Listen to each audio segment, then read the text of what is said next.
I'm looking at the wide receivers. Let's start with Marvin Jones. Marvin Jones has been balling. If you haven't been paying attention to what Marvin Jones is doing, I mean, this dude has been balling out. The last 4 games, 4 touchdowns. I mean, there's no Danny Amendola, no Kenny Golladay, so you know Matt Stafford is going to be dropping back, looking at him early and often. On the flip side, it's Thanksgiving, guys. So who are your eyes on when you're at the crib and that food is in the air? You're looking for the cooks. Where's the cooks at? I'm talking about Brandon Cooks. He has caught quite a rhythm with Deshaun Watson. And another guy that I constantly talk about, it seems like I just have to mention his name every few weeks, Will Fuller. I know he started off a little slow, but he already has a career high in yards, and he's a speedster. Like, he is that fast. You know that relative that comes over and grabs their plate, and you go down to say your prayers and thank the Lord and all, amen. As soon as you look up, you're like, bro, where's the food? You eating that fast? And that's how fast Will Fuller is. He can eat that fast. So with the quickness of Cooks and the straight line speed of Will Fuller, of course, Marvin Jones being a Detroit Lion, it's going to be the wideouts that are going to be doing their thing today. Yeah, I'm going to thank the Lord right after I bless these yams. Nate, it was beautiful, and this is very simple if you're at home today. Watch number 4 on the Houston Texans. Watch Deshaun Watson. In a year after which his #1 receiver was ripped away from him, he's having a career year. I mean that. He has the best passer rating of his career. All of these guys, quarterbacks who may not be playing today, who are going to the playoffs, Ben Roethlisberger, Josh Allen, Ryan Tannehill, Phillip Rivers, Tom Brady, Jared Goff, Kyler Murray. Deshaun Watson's playing better than those guys. And Kyler's running around in the desert with Deshaun's ex having a great old time.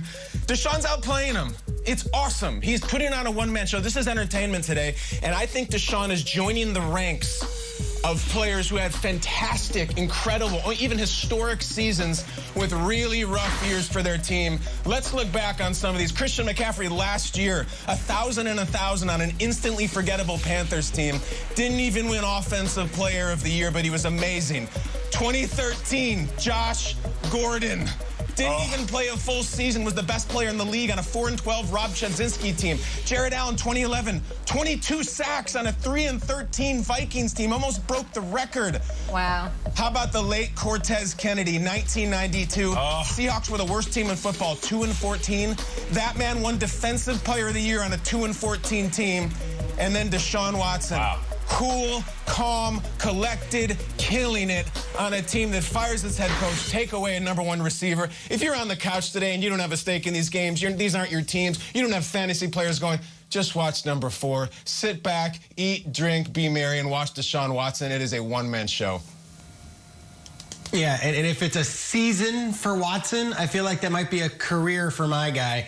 Matt Stafford, right? I mean, this is a guy who, if you ask any quarterback in the league, they'll tell you Matt Stafford is one of the best quarterbacks in the league. If you ask any Detroit fan, they'll tell you, oh, when he's hot, he's... And here we are. What year are we in his career? We're heading towards double digits and well into the teens of his... And it's another lost season. I got to be honest. Stacey's in Detroit right now. I don't think there's much hope for the Lions. And yet Stafford can come out on any given day and be the best quarterback on any field, in any stadium, against any... It's just what he is. Last week, lost to P.J. Walker in his first career start, 20-0. Another week, he'll go out there and he'll go blow for blow with Mahomes. Here's the quote that I got this week. I was watching the Pat McAfee show, and it's A.J. Hawk and it's Pat, and they're interviewing Aaron Rodgers, and they're talking about no-look passes, how Mahomes can do them all the time.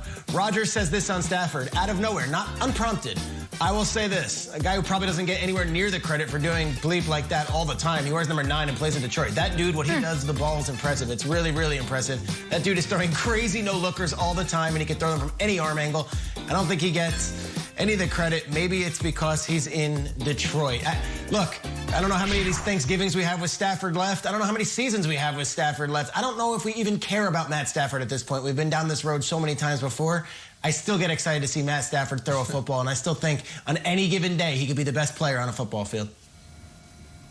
He's got a breakout tight end in T.J. Hawkinson. I think if the Lions want to win this game, they have to run the ball. The Texans' run defense has allowed 180 scrimmage yards per game to the running back spot. So DeAndre Swift missed last week, questionable this week. If he plays today, he's going to be somebody you need to keep your eye on. Should you start him in fantasy? I'll tell you that a little bit later. Now, following us, no re-air of Good Morning Football. We do have game day. Yes, Rich Eisen and all those wild turkeys will be here taking the baton from us for your Thanksgiving coverage leading up to those 2 awesome games for your Thanksgiving viewing. Let's bring in Ian Rappaport at Rap Sheet right now to talk about what happened with the Cowboys. They suffered a tragic loss.